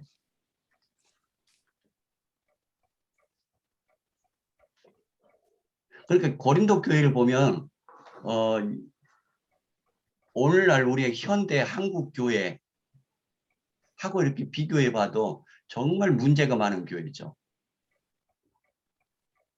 왜냐하면 부유한 사람들이 굉장히 뭐 교회를 헤집어 놓는, 그래서 연약한 사람들은 굉장히 상처를 받고 위화감을 느끼고, 이런 교회의 모습이니까 얼마만큼 이 교회 환경이 안 좋아 보이는 모습인지 지금 현대 한국 교회로 딱 이렇게 그림을 그려서 보면 굉장히 안 좋은 교회죠. 어려운 교회고요. 그 다음에 아까 또 처음에 말씀드린 것처럼 성도덕이 문란한 교회고요. 심지어는 고린도 교회 고린도 전서후서를 가만히 읽다 보면요, 세상 사람들에게도 없는 그런 성적인 타락이 교회 안에서 버젓이 일어나고 있다라는 책망도 나오죠. 우상 숭배도 있고요, 불신자들 간의 교류 문제도 있고요. 그 다음에 지혜와 지식을 사랑하고 자랑하는 것도 있고요. 그 다음에 성령에 의한 열광주의에 빠져 있는 것도 있고요. 별 갖가지 문제들이 다 있는 거죠.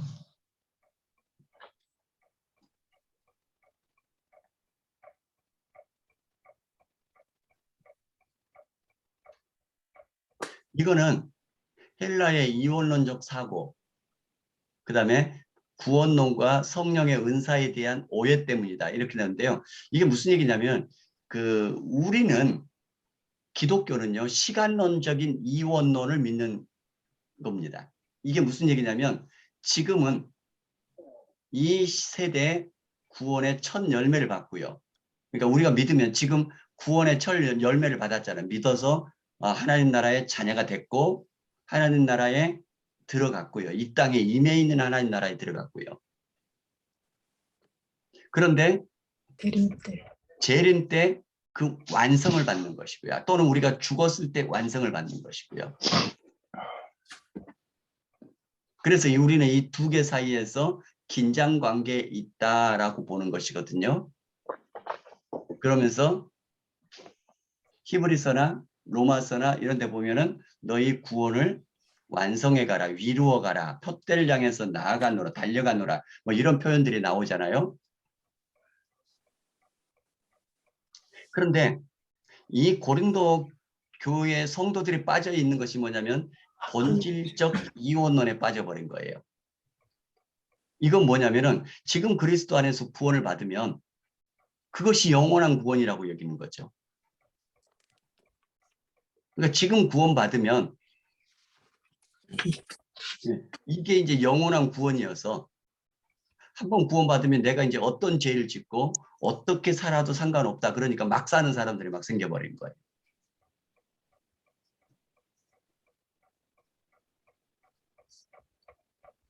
그리고 구원받았다라는 것이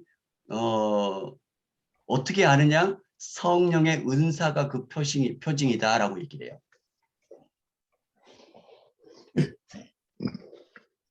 그러니까 성령의 은사를 받고 안 받고가 굉장히 큰 뭐랄까요? 어떤 표시가 돼버리는 거죠. 그러니까 성령의 은사를 받은 사람들은 막 자랑하는 것이고요. 막 그것을 드러내는 것이고요. 그러니까 이 성령의 은사의 문제가 발생할 수밖에 없게 되는 거죠.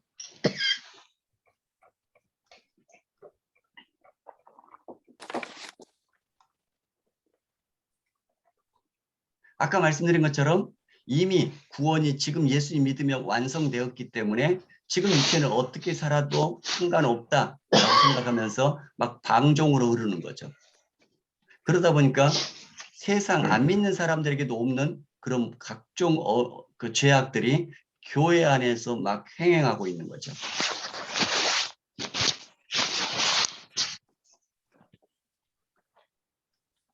예, 그 다음에 재림 때 몸의 부활이 불필요하다라고 생각하는 사람들이 생기다 보니까요. 왜냐하면 영원한 구원을 이미 받았다라고 생각하니까 그 증거가 성령의 은사다라고 생각하니까요. 그러다 보니까 이것이 여러 가지 문제를 막 계속 발생시키는 거죠.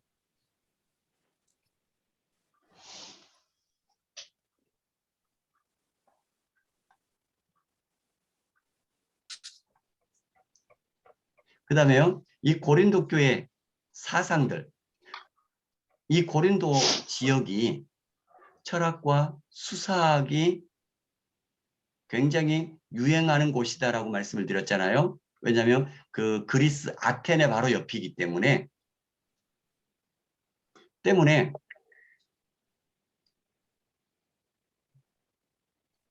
말에 대한 방언, 예언, 그다음에 지식, 지혜 이런 것들에 대해서 굉장히 높게 평가를 해요. 왜냐하면 철학, 수사 이렇게 하는 사람들을 존경하고 숭상하고 이런 분위기잖아요. 전체가. 그러다 보니까 그런 사람들이 교회에 들어왔는데 교회에 들어와 봤더니 교회 안에 성령의 은사라는 것이 있는데 그 은사들 중에서도 방언이 말에 대한 거죠. 예언도 말에 대한 것이죠. 수사학과 비슷해 보이죠. 그다음에 지혜, 지식 이건 철학과 비슷해 보이잖아요. 그러니까 그것들을 받은 사람들은 막 과시를 하는 거죠.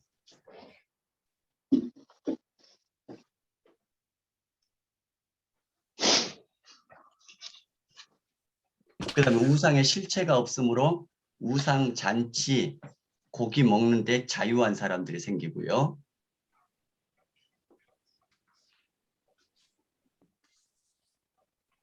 그다음에 아까 얘기한 것처럼 성령, 은사 뭐 이런 것들이 이 사람들에게 중요하다고 그랬잖아요. 그게 구원의 표식이고 뭐 이런 하다 보니까 성령의 열성주의 막 이런 것들이 막 많아지는 것이고 아까 그 존재론적 이원론 뭐 이런 것들로 인해서 도덕적 해이까지 쭉 나가는 것이고요.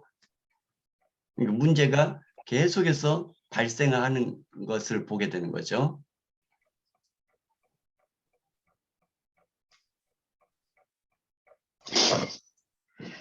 이 고린도 교회 사상들이 헬라의 이원론에서 영향을 받다 보니까 존재론적 이원론인 거예요. 그러다 보니까 정반대의 윤리적인 문제들이 발생이 되어져요. 첫 번째는 뭐냐면 극단적인 윤리적 금욕주의에 들어갑니다. 영의 구원이 중요하고 몸은 전혀 무익하기 때문에 영의 구원의 순수함을 지키기 위해 몸의 소욕을 피해야 된다. 몸을 죽여야 된다. 하면서 금욕주의에 들어가는 거죠. 그래서 이 사람들은 결혼도 안 하는 것이고요. 시장에서 파는 고기도 사 먹지도 않고요. 이런 금욕주의에 들어가는 거죠.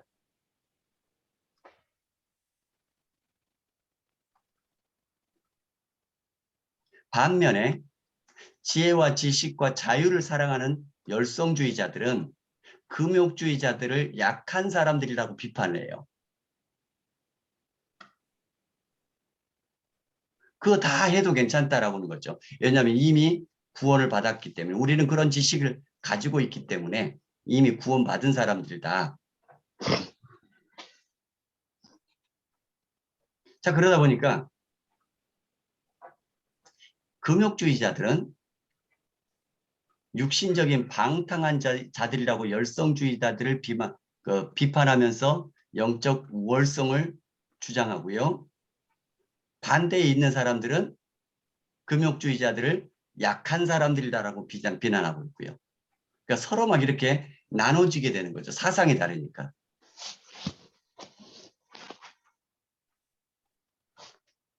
이런 배경 속에서 파가 나눠지는 겁니다. 첫 번째로 파가 나눠진 것이 뭐냐면요. 아볼로파가 먼저 생기는데 아까 고린도 교회에 누가 가 있었다고 그랬죠? 아볼로. 아볼로. 근데 아볼로는 어떤 사람이라고요? 언변이 좋은 사람. 언변이 예, 굉장히 좋은 사람이라고 그랬잖아요. 그게 뭐냐면은 철학과 수사학을 숭상하는 사람들. 이 고린도 사람들이 그런 사람들이잖아요. 교회 안에 들어와 봤더니 성경 해석과 이 수사학적인 언변이 뛰어난 아볼로가 있더라는 거죠. 그러니까 교회 안에 들어봤더니 세상에서도 이런 지식, 철학, 그다음에 수사학 이것들을 중요시하게 여기는 사람들이잖아요. 그 사람들이 교회 안에 들어봤더니 이것과 비슷하게 언변이 뛰어난 아볼로가 있더라는 거죠. 아, 그러니까 아볼로가 너무 좋아. 예, 그런 사람들이 생길 수밖에 없지 않겠습니까?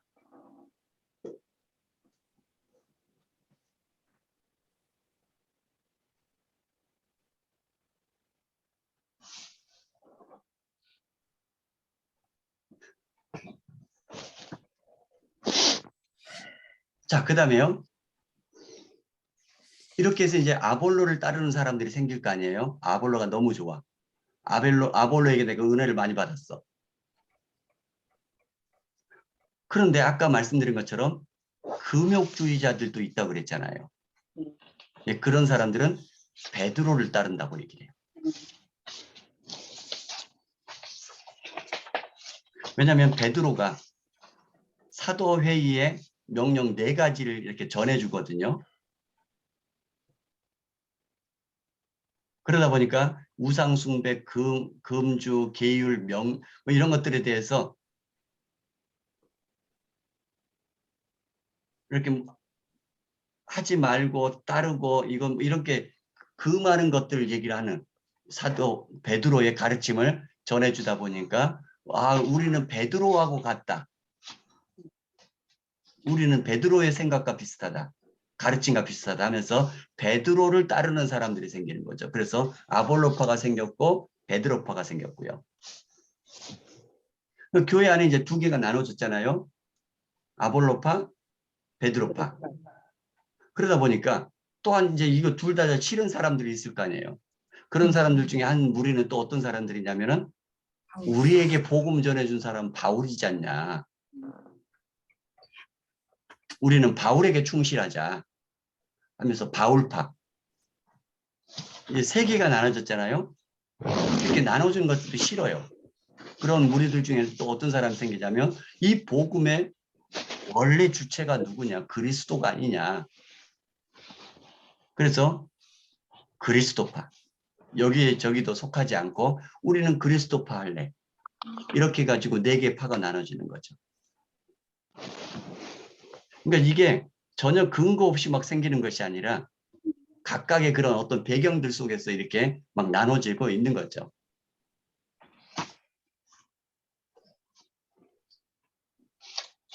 이런 내용, 이런 배경들 때문에 교회 안에 막 파도 나누어지고 은사 문제도 있고 그 다음에 누가 은사가 더 크냐 막 이런 다툼들도 있고요. 결혼 문제든 성적인 문제든 뭐 별 문제들이 막 복합적으로 나타나는 거죠. 그래서 이것이 편지를 총 4차례를 보내고 또 한 차례를 먼저 또 다녀오기도 하고 뭐 이렇게 하면서 문제가 마지막까지 해결되는 그런 내용들이 오가는 것이 고린도 전서고 고린도 후서입니다. 자, 이런 어떤 배경들과 이런 전반적인 배경 지식들 가지고 이제 고린도전서 후서를 쭉 읽다 보면 아, 이래서 이런 내용들이 있나 보다 라는 것들을 조금 더 이해하면서 성경 본문을 읽을 수가 있다라는 거죠. 이게 고린도전서 후서 내용이고요. 그 다음에는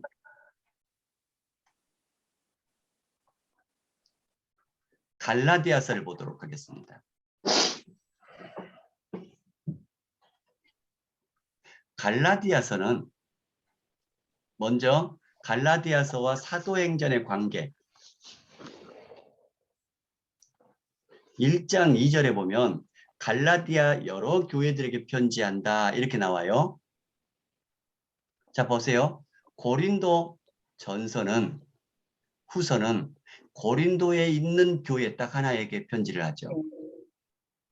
데살로니가 전서 후서도 데살로니가에 있는 교회 하나의 편지를 해요. 그런데 갈라디아는요. 갈라디아 여러 교회에 편지를 한다 이렇게 나오죠.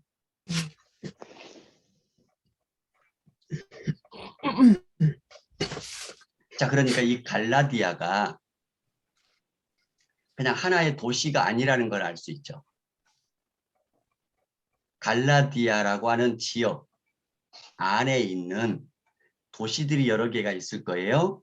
그 안에 있는 교회들에게 편지한다 이렇게 나오는 거죠. 자, 그러면 갈라디아는 좀 문제가 복잡해요. 어떻게 복잡하냐면 1차 선교 여행, 바울의 1차 선교 여행 그 지도를 보면 구브로 섬에서 북쪽으로 올라가서 소아시아 지역을 조금 이렇게 돌다가 밑에만 돌다가 다시 돌아갔다고 그랬죠.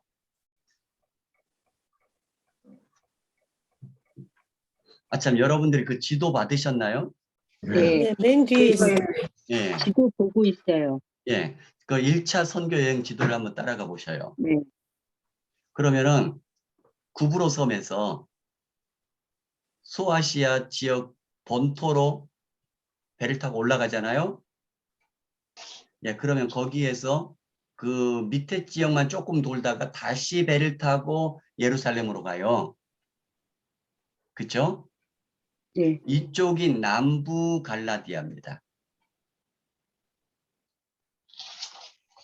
여기는 로마가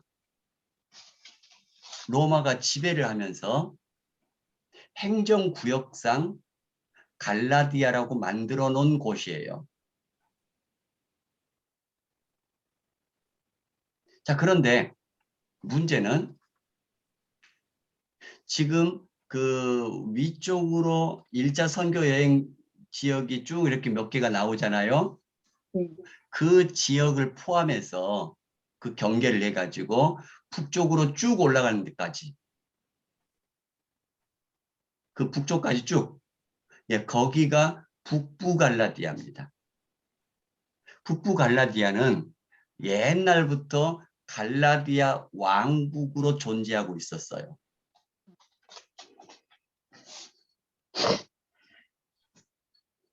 그러니까 그 북쪽에는 갈라디아 왕국으로 예전부터 존재해 왔던 갈라디아고요. 그 밑에 지역 남부 쪽은 로마가 그곳을 점령하고 난 다음에 행정구역상으로 갈라디아라고 만들어버린 곳이죠.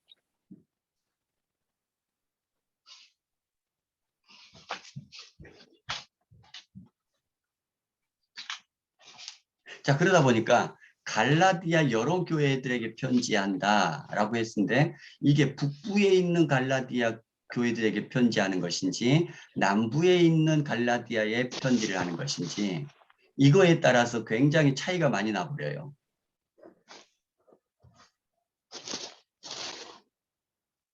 그런데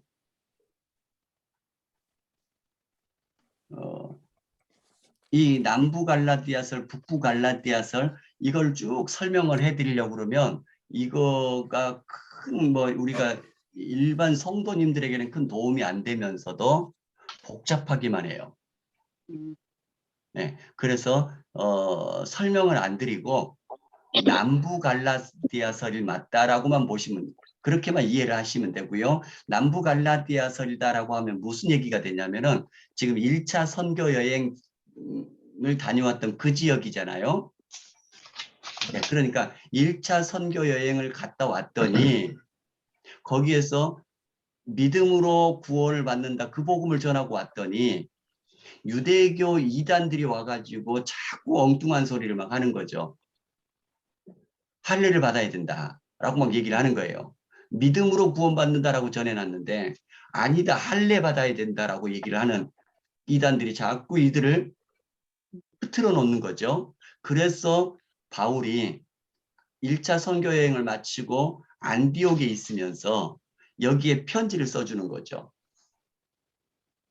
갈라디아서 내용이 뭐냐면 그래서 믿음으로 구원받는 것이 맞다라고 얘기를 하는 거예요.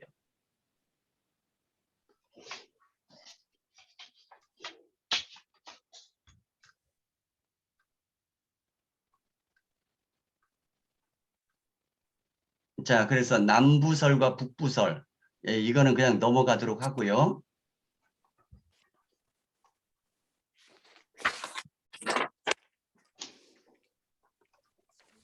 자, 그럼 갈라디아서의 메시지.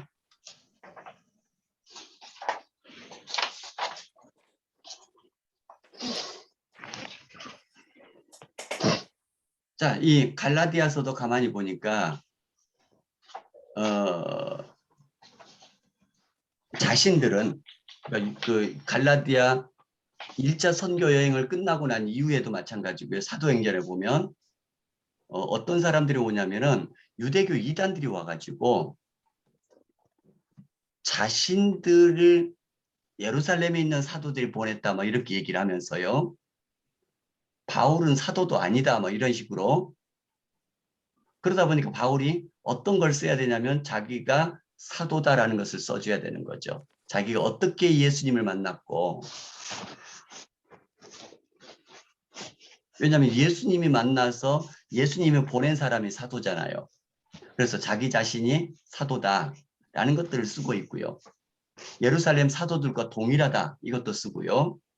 심지어는 베드로는 사도들 중에서도 수석 제자잖아요. 제자들 중에서도. 근데 그 베드로가 실수하자 그 베드로까지 책망했다.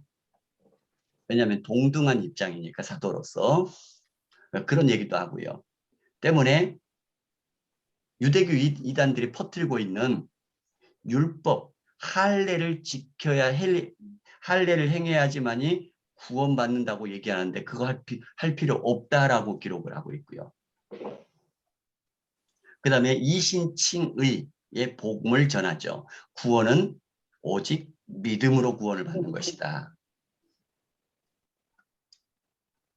그래서 믿는 사람들은 자유를 누리게 되어지는데 율법과 율법의 저주로부터 해방됐고요. 성령의 지배를 받는 사람들이다.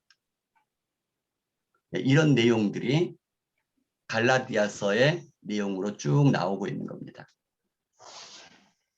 그래서 가장 큰 것이 뭐냐면은 이신칭의의 복음이죠. 오직 믿음으로 구원받는다. 왜냐하면 가장 큰 이단, 유대교 이단이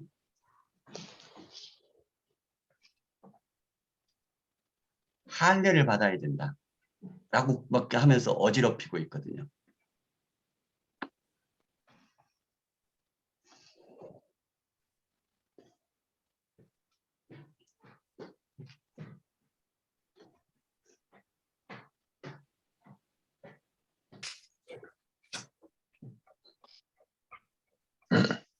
근데 이게 행위에 관한 것은 예나 지금이나 항상 우리 사람들을 따라다니는 것 같아요. 그러니까 믿음으로 구원받는다고 하는데 이것 때문에 자꾸 우리 마음속에는 사람들의 마음속에는 계속해서 부담으로 들어오는 것 같아요. 그래서 구원받는 것은 하나님의 선물이라는 거죠. 우리가 무언가를 했기 때문에 구원받는 것이 아니고요.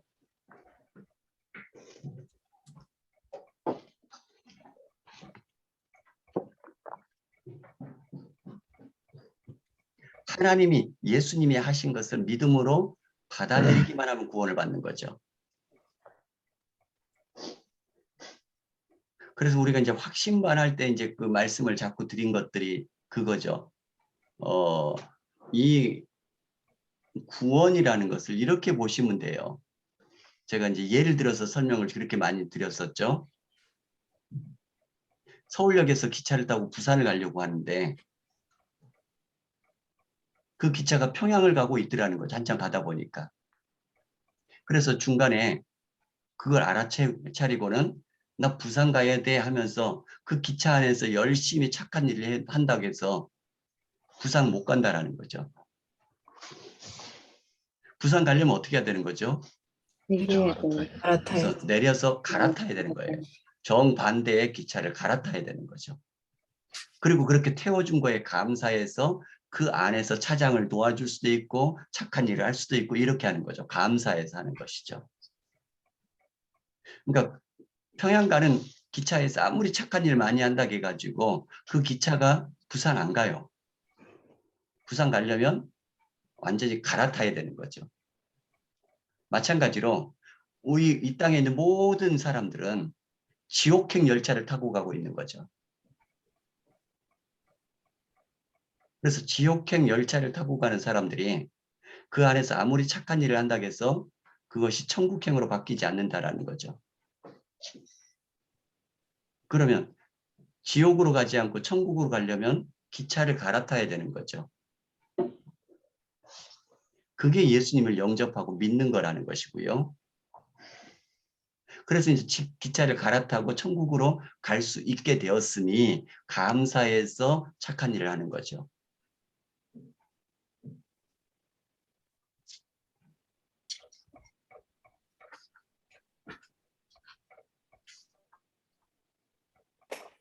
그리고 또 제가 설명드리는 것 중에 하나가 뭐냐면은 이 믿음을 둘로 나눠서 좀 생각하자는 거예요. 둘로.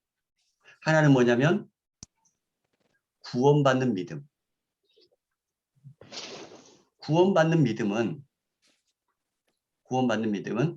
하나님의 선물이라는 거죠. 하나님이 주셔서 갖게 되는 믿음이라는 거죠. 내가 뭘 해서 갖는 게 아니라 하나님이 주셔야지만이 갖게 되는 믿음. 그게 구원받은 믿음이고요. 또 하나 믿음은 말씀을 체험하는 믿음인 거죠.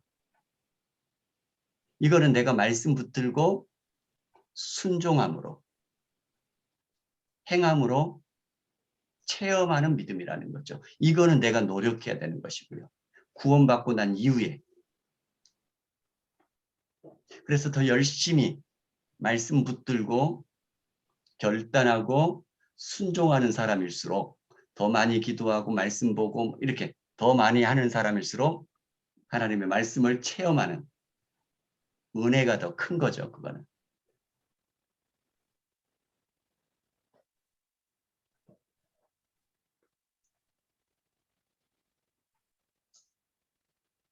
그래서 구원받는 믿음을 가진 사람들은 하나님과 아버지하고 하나님 아버지와 자녀의 관계가 형성이 돼버린 것이죠.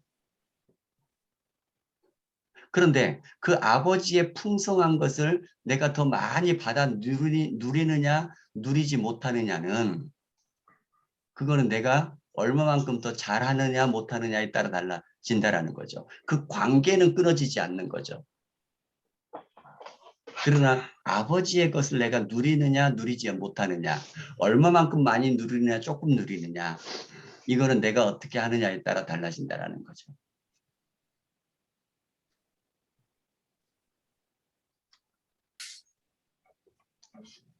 예, 갈라디아서 여기까지 하도록 하겠습니다. 오늘은 그 갈라디아의 남부설, 북부설 이게 좀 복잡하기도 하고 그러면서 막 이해하기도 좀 그렇고 그렇다고 해서 일반 이제 성도님들에게는 큰 도움이 안 될 것 같고 그래서 이걸 빼버리니까 조금 일찍 끝났습니다.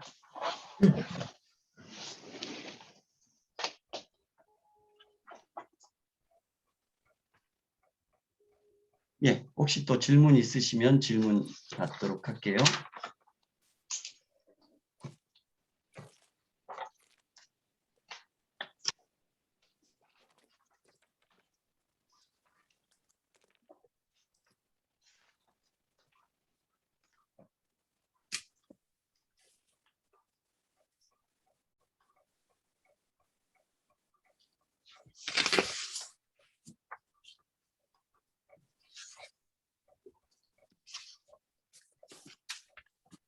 다음은 그럼 로마서를 읽으면 되나요? 아니면 옥중서신으로 읽어야 되나요? 로마서하고요. 그다음에 빌립보서하고 그다음에 빌레몬서하고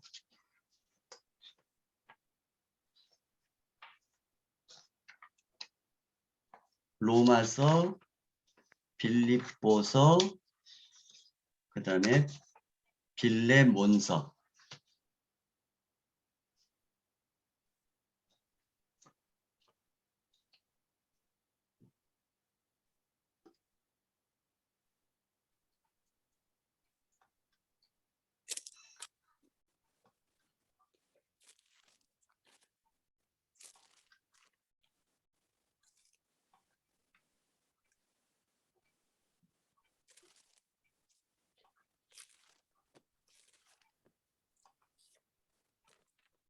예, 또 다른 질문 있으신가요?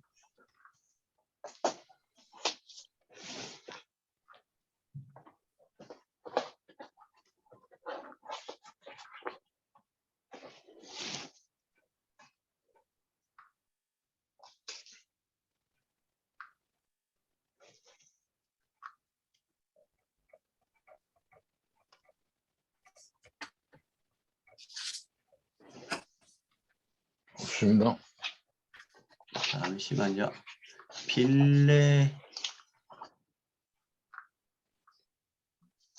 빌레몬서까지 말고요.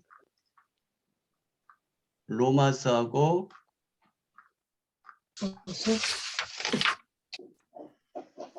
로마서하고 빌립보서까지만 하십시다요. 예, 알겠습니다. 예, 빌레몬서 빼고요. 예. 예, 오늘은 조금 일찍 마무리를 하도록 하겠습니다. 예, 기도하고 마칠게요. 하나님, 우리를 믿음 가운데 불러주심을 감사드립니다. 아멘. 하나님을 믿는 자녀로서 주님의 그 말씀을 온전히 이루며 살아갈 수 있도록 도와주시고, 주님의 사랑을 베풀면서 살아가게 하시고, 주님의 마음을 시원하게 해드리면서 살아갈 수 있도록 도와주시옵소서. 아멘. 또 이 어려운 시기 살아가는 동안 우리 하나님께서 끝까지 안전하고 건강하게 지켜주시고 보호하여 주시옵소서.